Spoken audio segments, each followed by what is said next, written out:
The invitation had a gold edge on pink paper. The lettering was black. The words went, "You are cordially invited to an unveiling of George's fashions for the future." Then it gave the date and a street address. George was one of the bigwigs in the women's fashion game. If he had a surname, he discouraged the use of it. Just plain old George with a French accent, thank you. I had no idea why George sent me an invitation, but as I had the time on my hands, I went along. I was early. So were the 50 or so people in the display room. Most of them were old ducks, and some had their husbands along. One of the husbands, a little Casper milk toast of a man, came over to me with 2 drinks in his hand. Have one? Oh, thanks. Triple scotch. Who are you trying to forget? Not who. All this. Cheers. Cheers. Don't you like fashion shows, huh? Hate 'em. My wife drags me along. That's her over there with the peacock feathers in her hat. Oh. Yes. I feel the same way.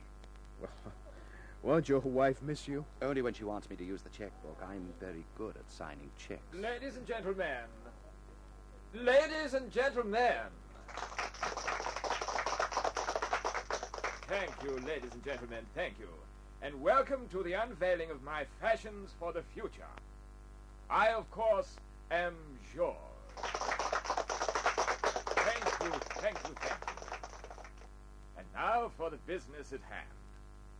Music, maestro. Well, what a smart boy, huh? He's even setting a mood. Very expensive music, that. Everything is expensive. If George smiles at you, it's time to reach for the checkbook. Now, my dear friends, we are ready for the big moment. First, my creation for evening wear. I have called this creation Blue of Dawn. Here we are. Oh, lovely. And so it went on. Evening gowns, suits, Ah, lingerie, negligees. have a look at that. Mm-hmm. Nice, isn't she? I'll say. Well, she winked at you. Yeah, a friend of mine. I had no idea she'd be modeling here today. What's her name? If I'm not being too bold. Marla Newton. Very nice. Charming. Such beautiful eyes. We were standing near the platform at the extreme end. Marna came along the platform. Larry. Why, she's talking to you. Yeah. What is it, Marna? See you after the fashion show? Sure. Coffee shop next door. Mm-hmm. I want to have a talk with you. Right. Well, I wouldn't mind going to fashion shows if that's what happened to me. Look, I think your wife is signaling for you. Oh, dear. She probably wants to buy the negligee your friend is modeling. I'm sure they won't have it in my wife's size.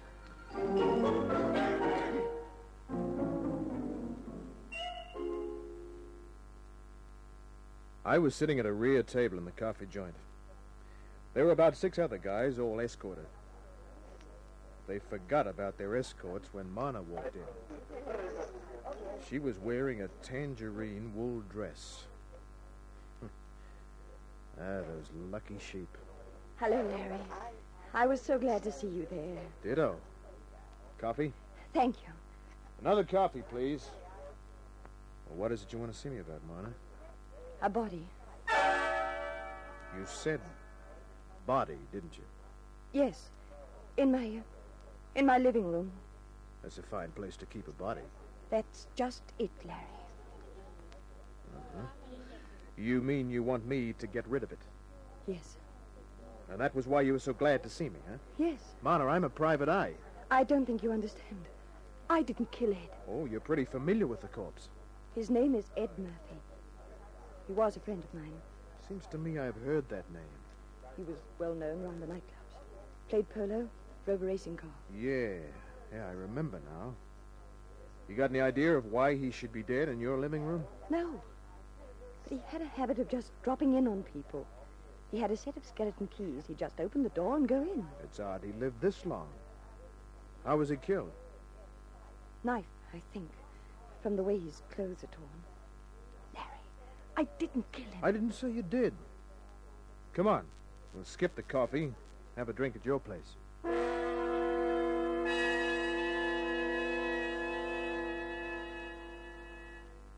Marna was a model in the upper brackets, and her Potts Point apartment looked like it.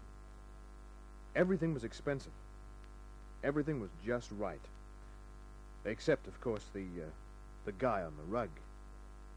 He'd been stabbed all right, at least a dozen times. Look, I didn't see that when I came in. The knife, half under the lounge. Kitchen knife. Yours? Yes. Don't touch it. Don't worry, I won't. Oh, I'm scared, Larry. So scared. Hey. Hold on to me. Well, sure. Oh, if you hadn't been at the fashion show, I don't know what I'd have done. When did you find him? Just before the fashion show. I'd been out all morning getting fitted for the show. Why didn't you go to the cops? I was too frightened. You see, Ed and I were once very friendly. We broke up after quite an argument. Of all places, we had the argument at a nightclub. How long were you there getting fitted? From 9 till about 1:30. It's now 4. Why should it matter what time it is? Because from the feel of this guy's hand and because of other things, I'd say he'd been dead for about 6 hours. Can you prove you were at the fashion show all morning? Oh, yes. Then you've got nothing to worry about. You're in the clear. We might as well get the cops. No, Larry. Why not? Larry, I'm a well-known fashion model. If this got out, my career would be finished. People in the business are very conservative. Well, it's a bad break, Marna, but there's nothing we can do about it. It'd mean starting all over again in some other business. I just couldn't face that, Larry. Sorry, I'm going to use the phone. Put it down, Larry. It's got to be this way. Oh, just put it down for a moment. Please. Please. Well, make it fast. If you help me, Larry, I'll do anything. Don't worry, I'll help you after I get the cops. I didn't mean that kind of help. Oh? What kind do you mean? Get rid of the body for me. I don't think you quite understand. You see, I'm a very appreciative sort of girl. Are you? Mm-hmm. Very. You're, wrinkling my tie. Larry. Oh, what's a wrinkled tie? Come here.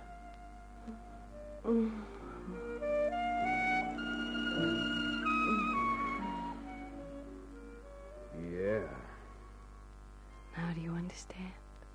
You're quite a girl. I'll confess something. Yeah? During all the time I've known you, I've wanted you to do that. Maybe you should have cooperated earlier. Well, we're cooperating now, aren't we? Speaking of cooperation... Larry! Sorry, honey, there's a right way... Stop it! Sure. I didn't want to do it this way. Well, as I said before, you're quite a girl. A kiss 1 minute, a gun the next. I don't want to use it. Put your hands on top of your head. Why? So I can take your gun. Which was what she did. Keeping the muzzle of her fancy .25 against my back. A .25 slug is pretty small, but that doesn't make it any less deadlier than another slug when it hits you in the right place. You're going to help me get rid of the body, Larry. Am I? You're going to carry him out the back way to my car. Then we're going for a drive.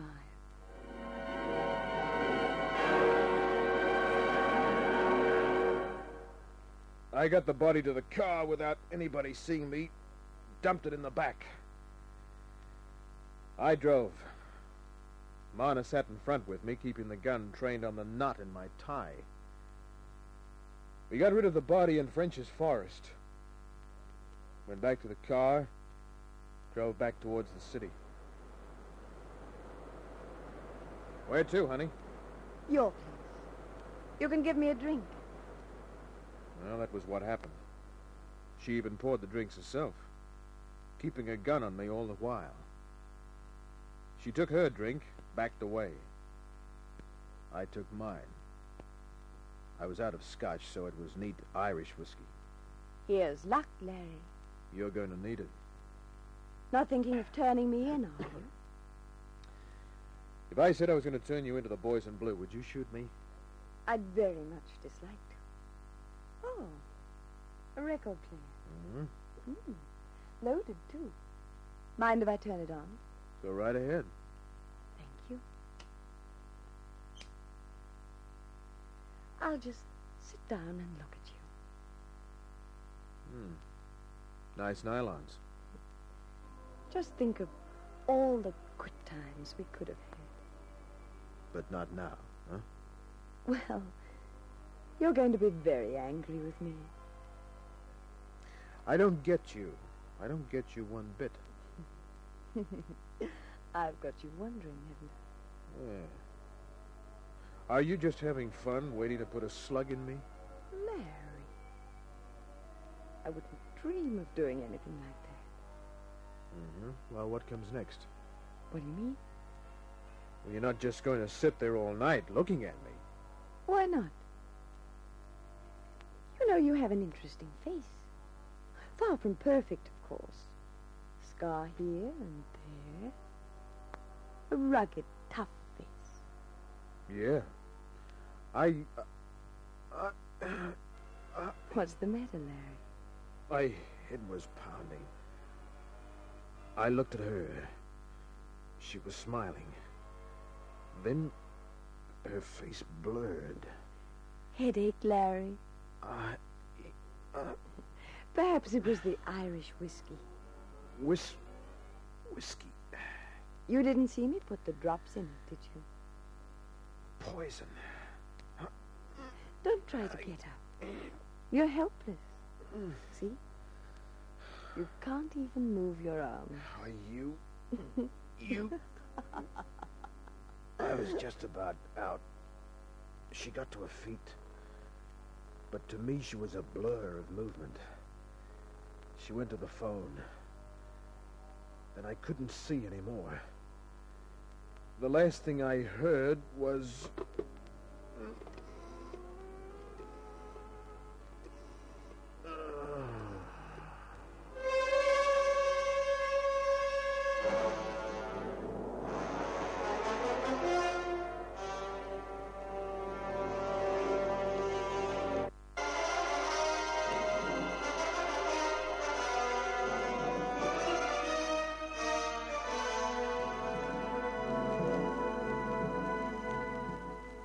Head banging.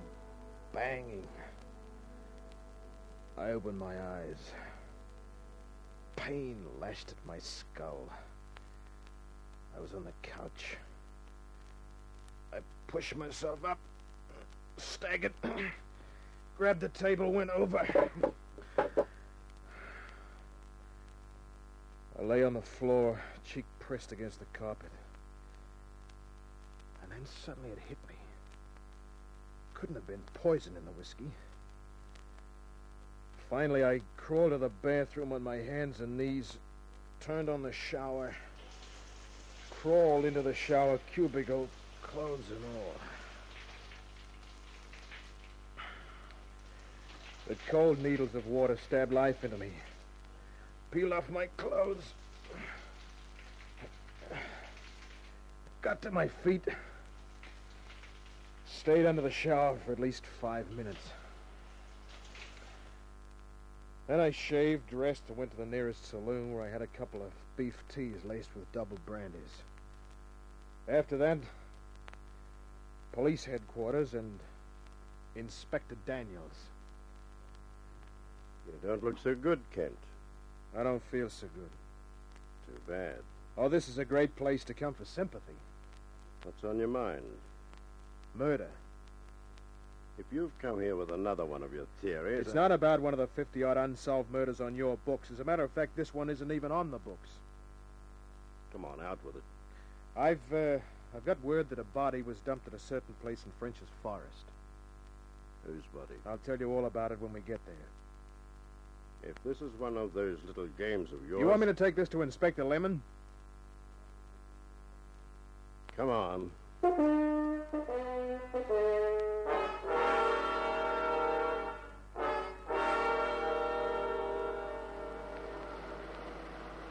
Turn off the road on that clay patch.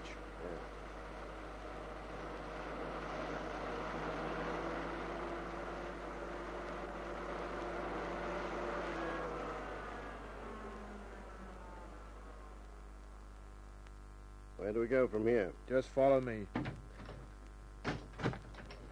Yeah, straight this way. If there's a body out here, Kent, how do you know about it? I'll tell you when we find it. It's just behind this bush.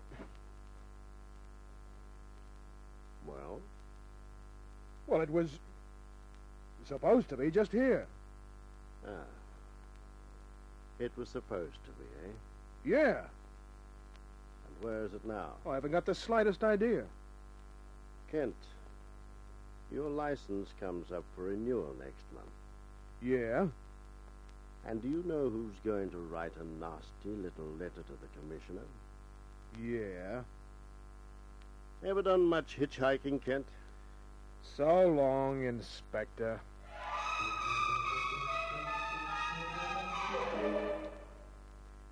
Took me almost an hour to get a lift to the city. I went to a payphone, used the directory, got Ed Murphy's address. Lavano Road, Mossman. It was a brick cottage. There were no lights burning. On the corner was a milk bar. I went in. There was a young blonde behind the counter. There's something for you? Yeah, maybe. Do you know a fellow named Ed Murphy? Mr. Murphy. Yes. Oh. He's an awful nice man. Tells you how beautiful you are, huh? Look, I'm a reporter. I'm working on a story about Ed Murphy. I know he's a man about town and a good sportsman. Oh, he's a sport, all right. Yeah. Uh-huh.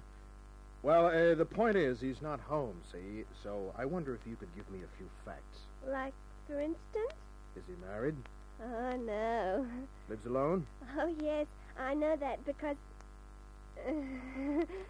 well... Yeah.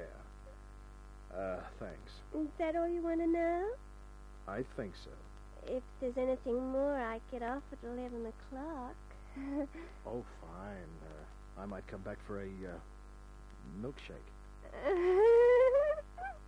I went to Murphy's place, walked around the back, got out my skeleton keys. Tried the knob.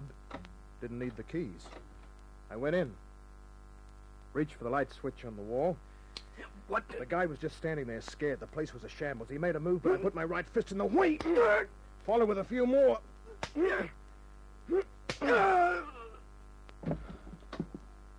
Well, looks like somebody else had the same idea. Let's see who you are, Buster. Driver's license. Fred R. Cunningham. Hello, Freddie. What were you looking for, Freddie? Do you know Ed Murphy? Yeah. Murphy and his friends have the darndest habit of just walking into each other's places. Well, I left a cigarette case here. Cigarette case, huh, Freddie? Is that why you pulled the rugs from the floor, the pictures from the walls? Is that why you started to pull the stuffing from the furniture? The place was like that when I got here. So you just calmly searched instead of calling the cops, huh? I was only here a minute or so before you arrived. But you didn't bother to turn on the lights. You used that flashlight I see on the floor, huh, Freddie? All right, so what are you going to do about it? Well, maybe we can make some kind of a deal. Deal? Dough, Freddie. You mean if I offer you some money? I won't call in the cops. How much money? You make the offer. £50. Oh, that's worth a lot more than that, Freddie. Just for entering a house? And for doing a couple of $100 worth of damage. I told you it was like that when I got here. No, Freddie, no. You did that. You were looking for something specific, and you didn't find it. Something worth a heck of a lot of dough. You seem to know a lot about it. I didn't, but I wanted him to think I did. He was a pretty boy, this Freddie.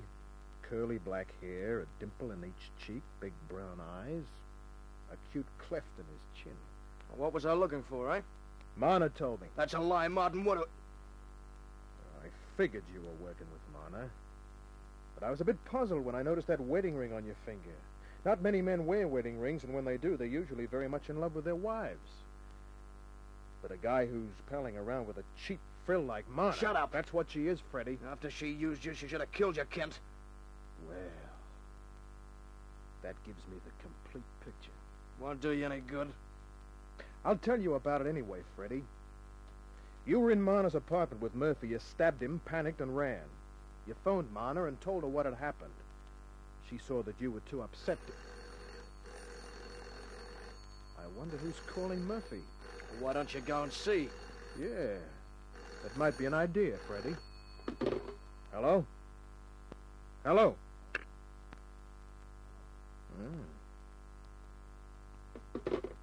Wrong number?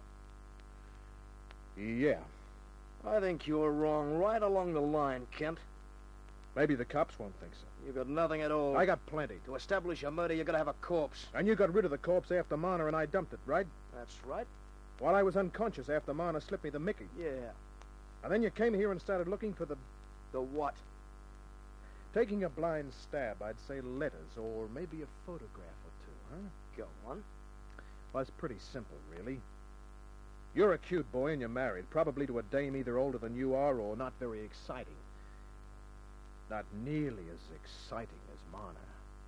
And so? Well, Ed Murphy has a reputation as a sportsman and man about town. A guy like him would have to have a lot of money. Yet he had no obvious source of income, which spells in any language blackmail, Freddie. And, who was he blackmailing? Marna and you. Whatever he had put the both of you together in a very compromising way. Well, why should I worry about that? I'm in love with Marna. Sure, but you love money, too. Your wife's money. As for Marna, she's a top model, and she likes it.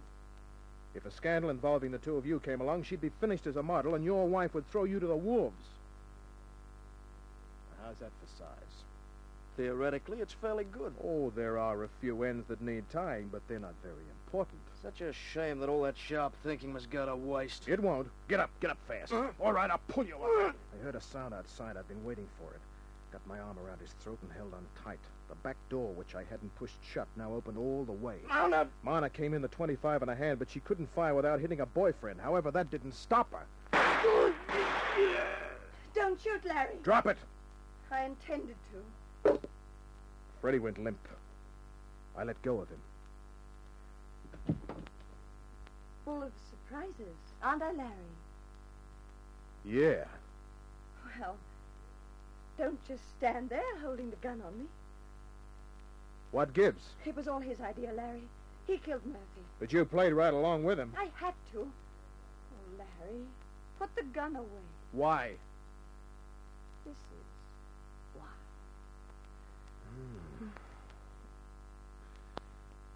His kisses could never make me feel like this. That was you on the phone, wasn't it? Does it matter? Oh, does anything matter? It was a prearranged thing. You would have phoned to see if everything was okay. Yes. When I heard your voice, I knew what I had to do. We can leave him here. He killed Murphy. That should finish it. But first we have to find something, don't we? Oh, I knew you'd see it my way. Yes, Larry. We have to find the photos. Of you and our late friend here, huh? Yes. But before we start looking... Oh, Larry. Oh, we can have such a lot of fun. You're a smart girl. But you made one mistake. One bad mistake. Larry. I like you, Marna. I like you a lot. But with you around, I could never turn out the lights. You're too smart. I don't like any women that way. Larry, kiss me once again. No, honey. This is how I feel. Oh, why, you dirty, filthy rotten... She said a lot of other things, but I still called the cops. According to Inspector Daniels, she'll get life. The body of Murphy incidentally floated to the top of a quarry a week later. But after the cops took Marna in and asked me their quota of questions, I went to get a milkshake. I was wondering if you'd come back. My blonde friend didn't have very much on top. But who cares about an empty attic? Good night.